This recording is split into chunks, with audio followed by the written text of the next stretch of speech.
Before AEW was a thing, before we filled this place up, it was me, it was Kenny, it was Matt, it was Nick, it was Tony. And I put my name on a piece of paper for our show next month in Jacksonville for Fight for the Fallen. You know what the match that I put my name down on? It was myself and a partner of my choosing.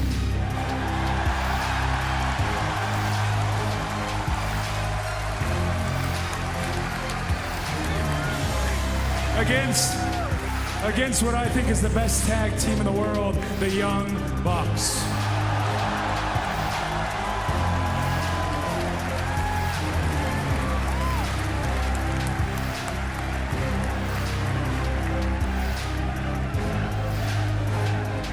But Dustin, I don't need a partner. I don't need a friend.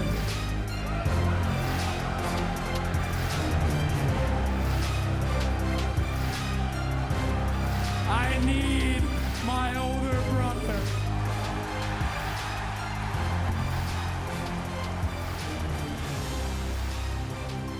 Fast forward, and here we are to Wrestling World War II. Okay, so what is it? Has it been a year, AEW, or 2 years?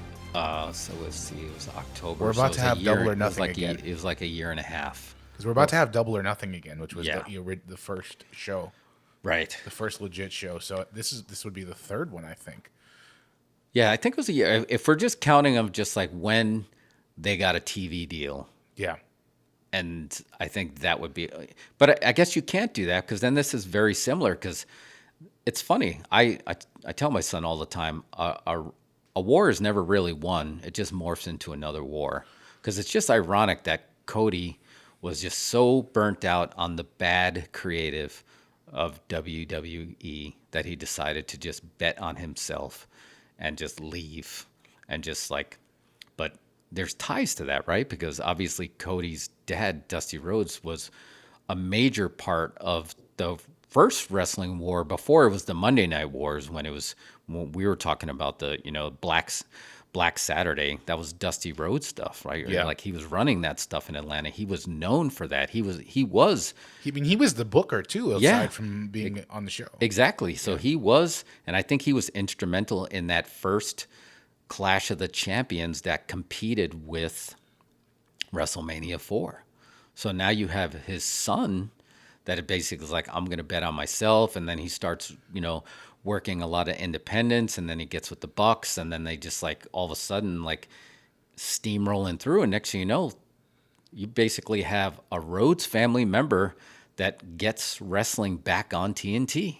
Yeah. So even though Ted Turner, I don't think he owns it anymore. It's just like he could have been Vince. I'm back in the wrestling business, thanks to Cody Rhodes. Yeah. Well, what was it? I think Ted sold off some of his TNT control. Basically, that's He part of did, the and I reason don't know if it had anything to do. And that was another reason, right? That supposedly the first war was lost. It was that the AOL Time Warner is just like AOL. So the merger, and then I guess Time Warner got more control. Yeah. Over the say, and that's never good. Yeah, because studio notes for sure. Studio notes don't work. They especially don't work in wrestling.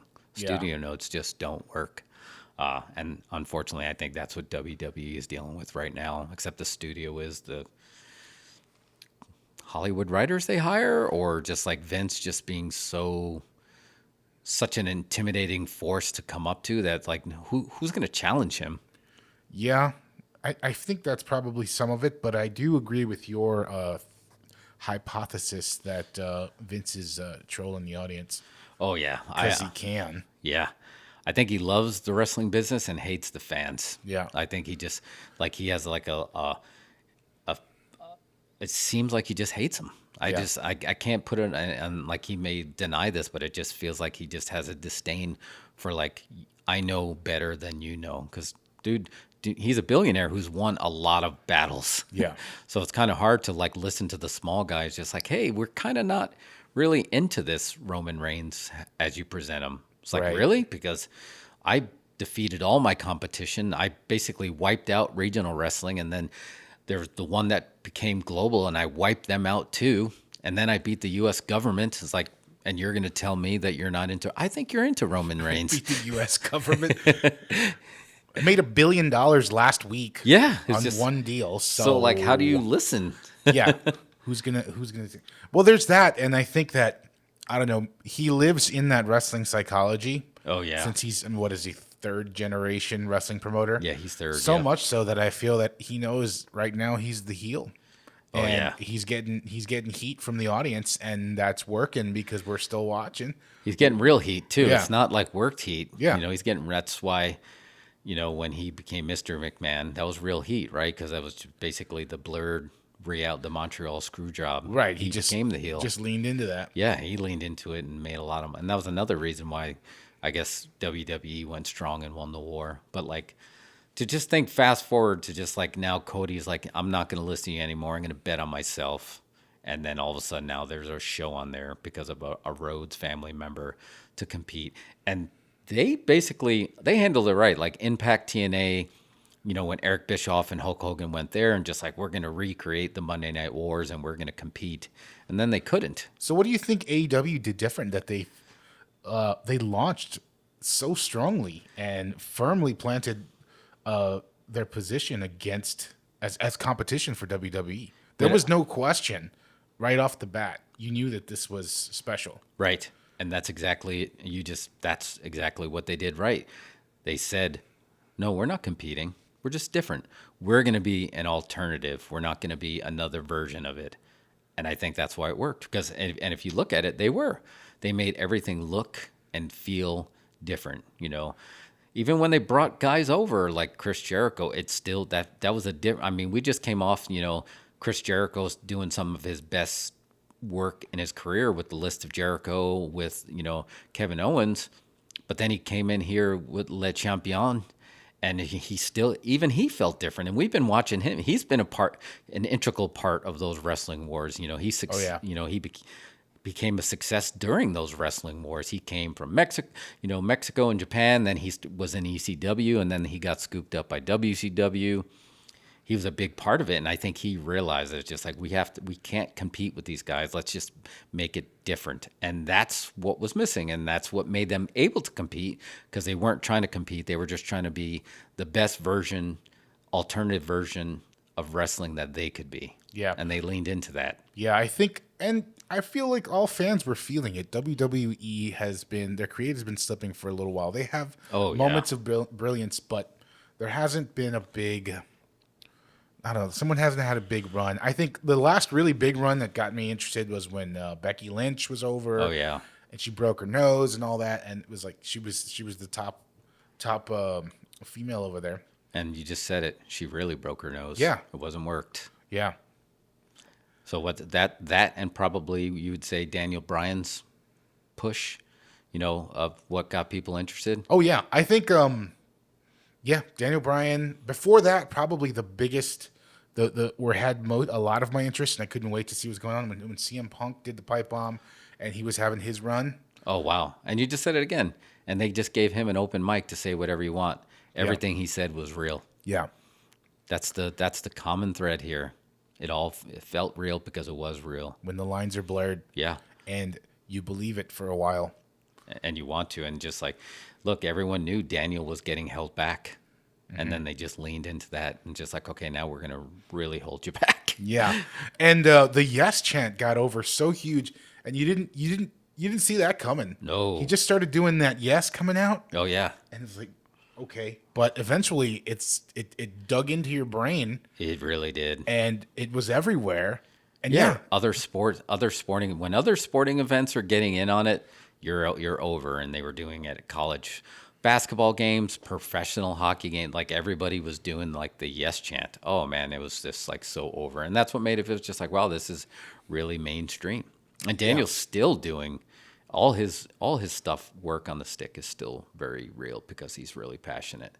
But I don't want to get too far into that because it's just like, yeah, you can do another whole show just on that. But, and another reason AEW succeeded, you know, right out of the gate is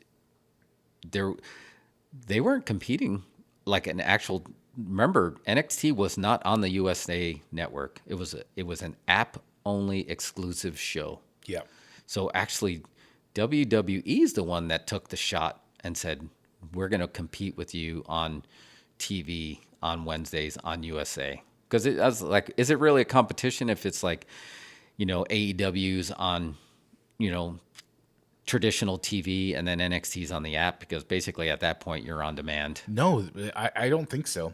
So WWE fired the shot. Yeah, they took it head to head. They moved their show Yep. to compete with AEW, which, they launched the first shot. And it's the equivalent of like a typical YouTube fight video when it's always ironic when the bigger guy picks a fight with a smaller guy and then the smaller guy whips his ass. I think that's just what happened. This was a Walmart parking lot brawl. Because it's just like, I think AEW won the majority of those rating wars, right? Unless WWE gimmicked their show, whether like Halloween Havoc or a Takeover. Right. When they went head to head on the shows, AEW won. Yeah.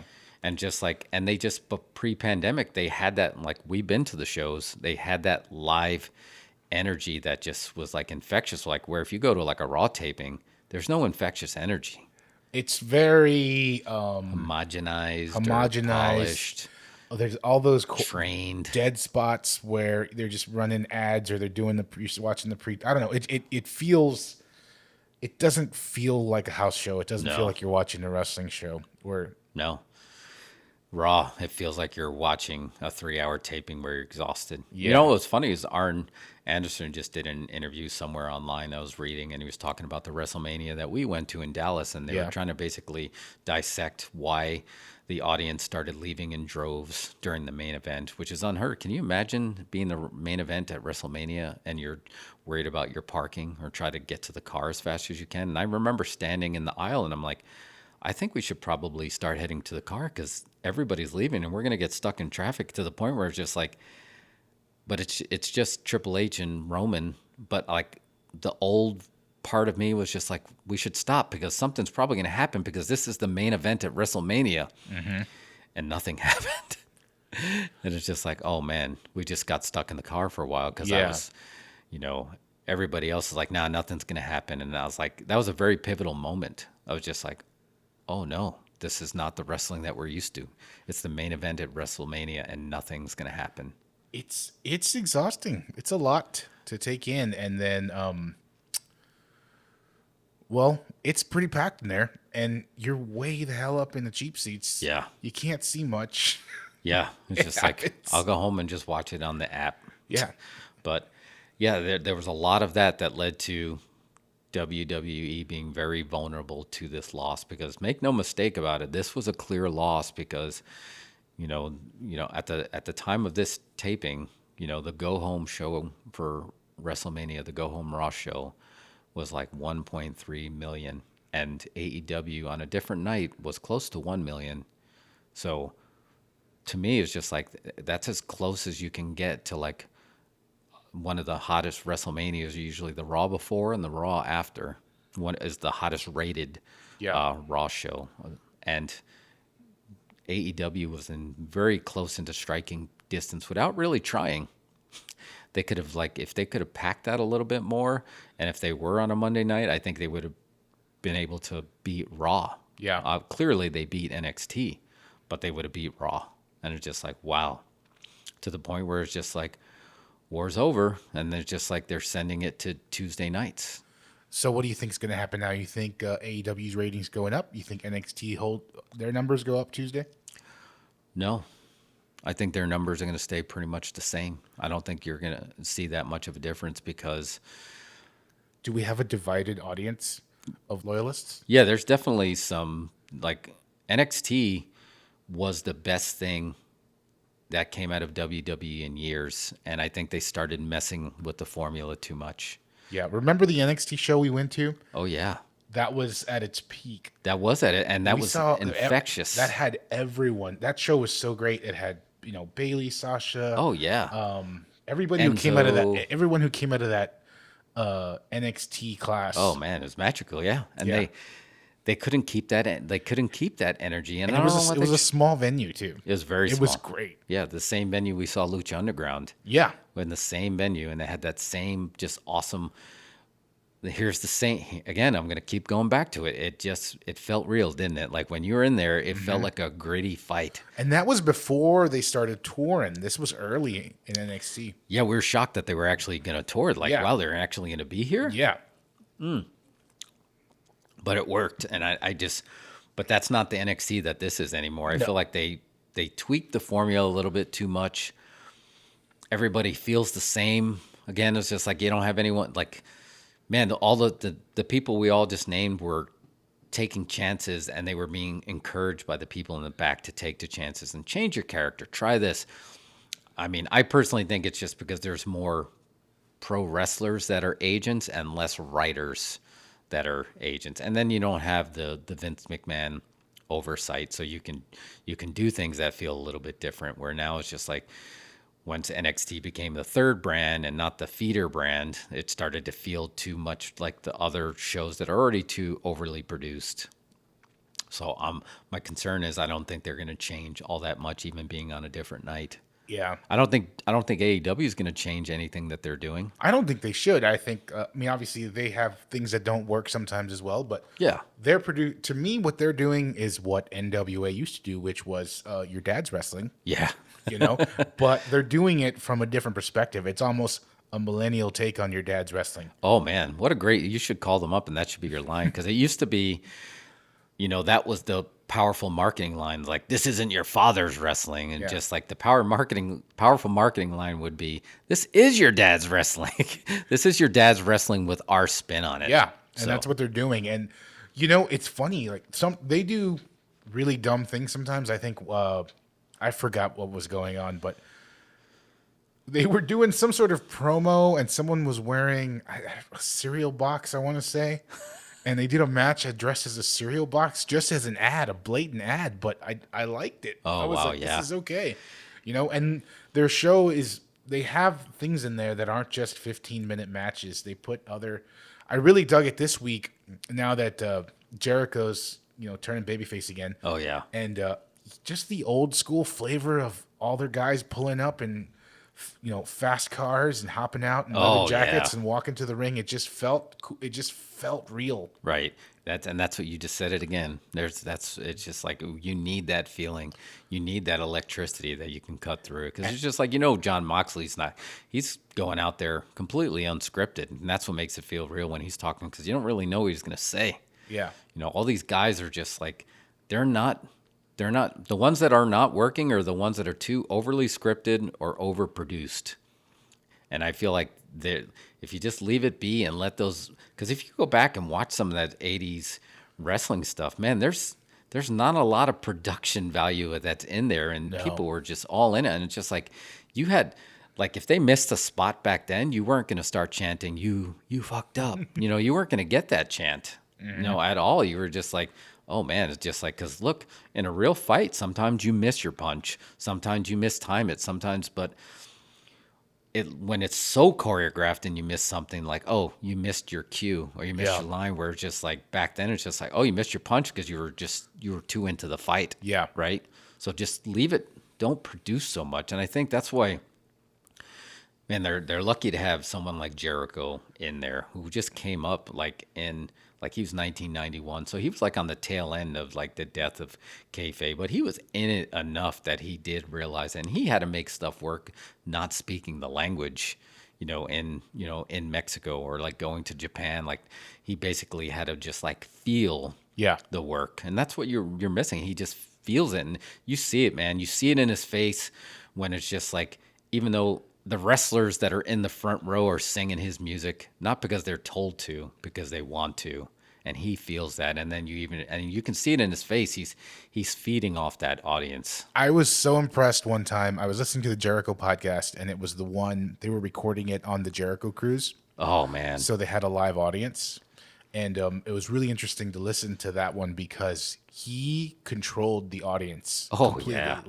And I'm not saying they were enthralled, but he was saying by what he was talking about. He literally told them to shut up. You know, he would like, shut up. You're not hijacking this. Quiet. Y'all be quiet. Mm-hmm. Not playfully either. No. Because he's just like, I mean, again, he came up at a different time and he's like a shooter. Like it's well known that it's just like he basically had a lot of heat with Goldberg because he was not going to get pushed around in WCW back then. And then he basically challenged Brock Lesnar to a fight, like in the locker room in front of like Vince, because he was just like, wait a minute, did you just take liberties with Randy Orton where you just elbowed him in the skull to the point where he's bleeding? And I still don't even know what the story is behind that SummerSlam match that just came off as a weird squash. Yeah. But like Jericho was pissed. Like he talked about that and he was just like, he's basically like, you know, ready to throw blows with Brock Lesnar. So, I mean, he's old school in that sense where he's just like, he's not going to let an audience hijack the show unless they're singing his song. But then that's a good hijack, right? Because guess what? They're into it. When they're hijacking the show to just interfere what's happening, they're doing that because they're not into it. So they're creating their own entertainment. Right. But with him, he's just like, no. I'm the entertainer. You're the audience. I'm entertaining you. And they're like, and they trust him. Yep. In a weird way, they trust that what he's doing is real because all his stuff is, I mean, he's reinvented himself so much. So do you remember the matches that Jericho won versus the matches that Jericho lost? Think about that.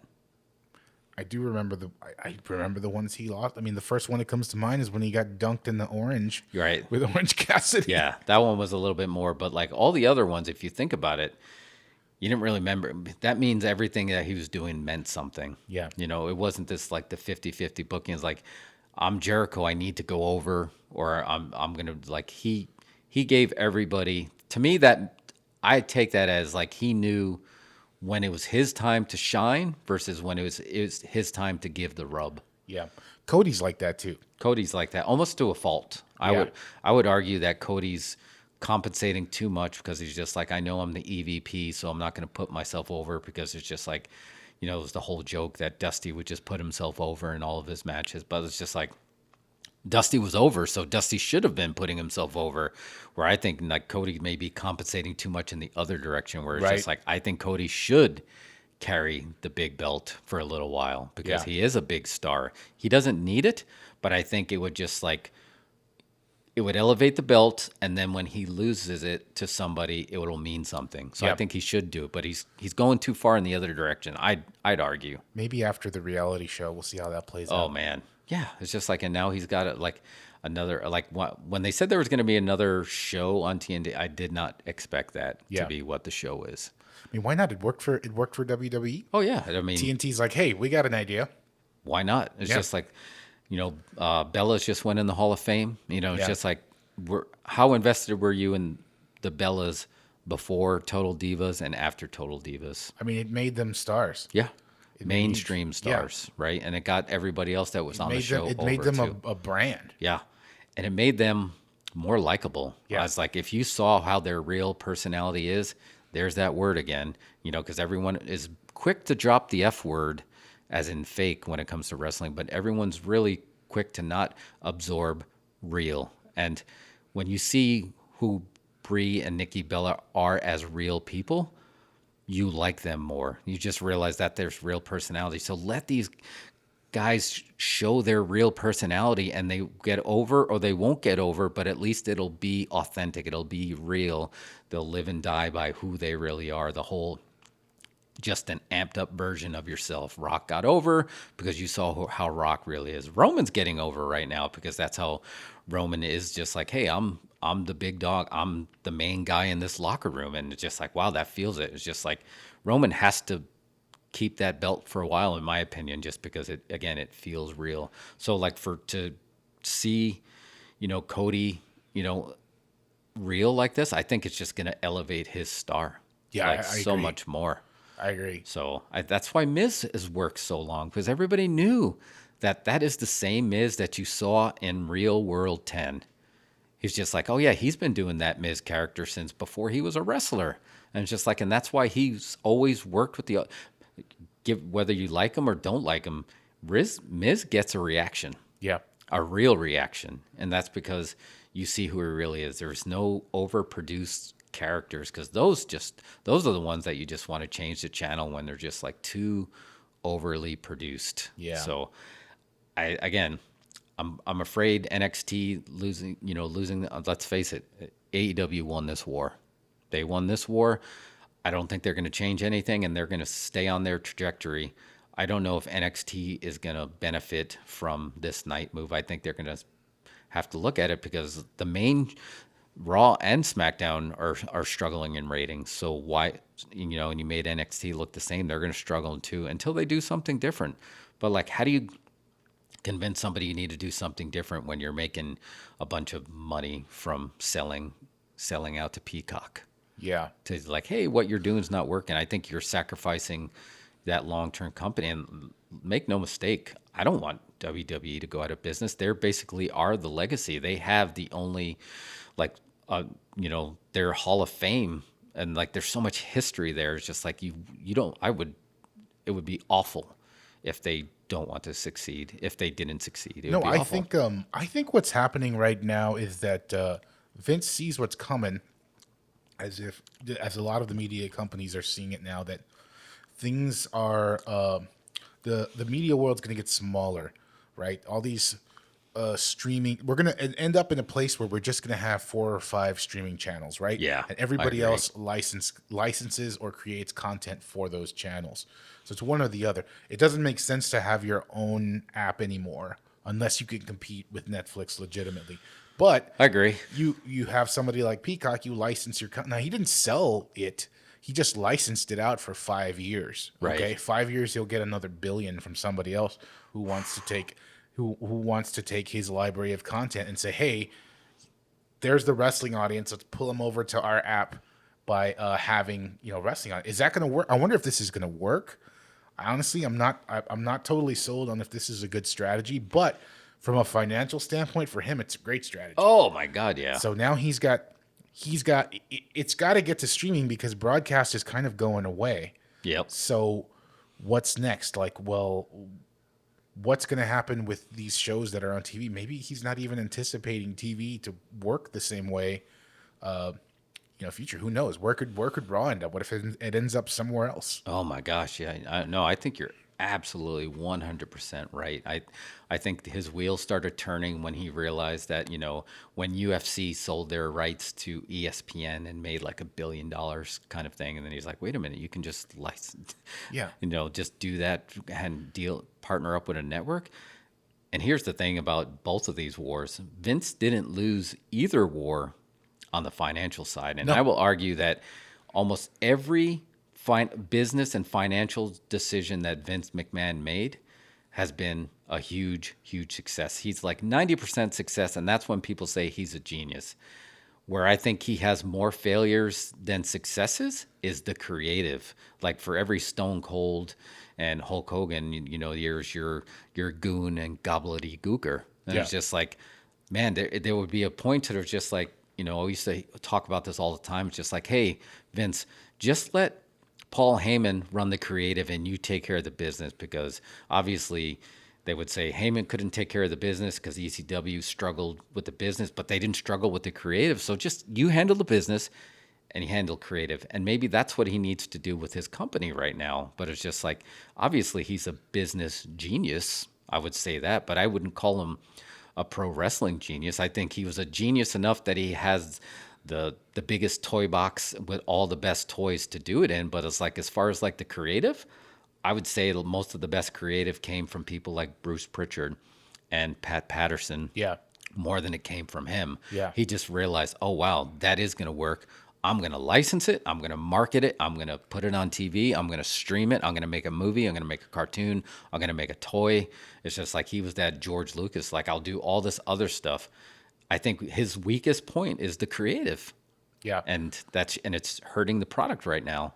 It is, but we're still watching. We are, because it's just like we love it.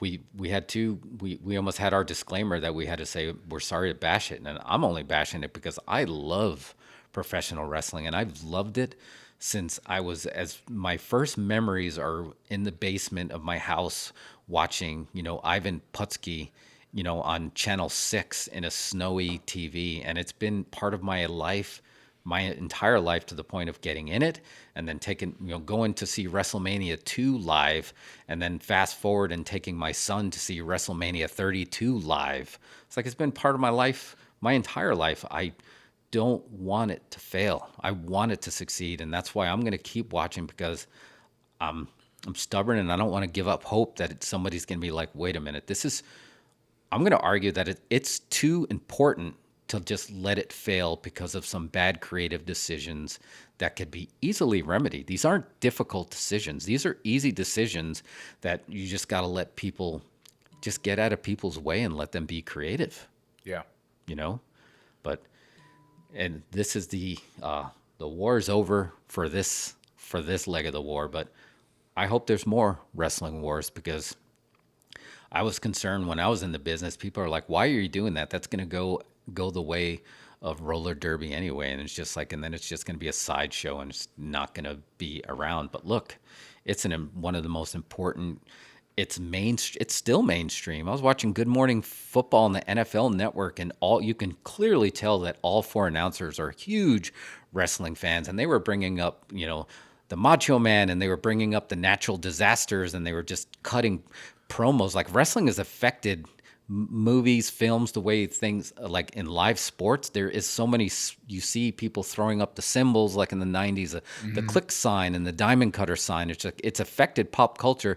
To me, it's too important to fail, because it's a very unique form of art that needs to be around. No, I think it's going to be around forever. I think wrestling is, at its core, it's entertainment at its purest form. Oh yeah, raw, very raw. Like, it's entertainment and spectacle and promotion and advertising all rolled into one, but in its purest form. Yeah, like the equivalent of us going with 100,000 people to watch wrestling would have been like if we were doing it in the 30s. That's no different than like paying 10 cents to go in the tent and see what's going on there. We go in there with that same sense of hope and wonder of what we're about to experience. Right.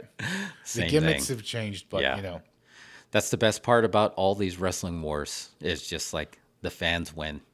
The fans are winning when it's a wrestling war, but one of the companies needs to get their creative a little bit together. And guess what? They have the best talent in the world right now, the biggest roster they ever had, and they have so many smart wrestling minds in the back. Just let them loose, man. Just let them loose.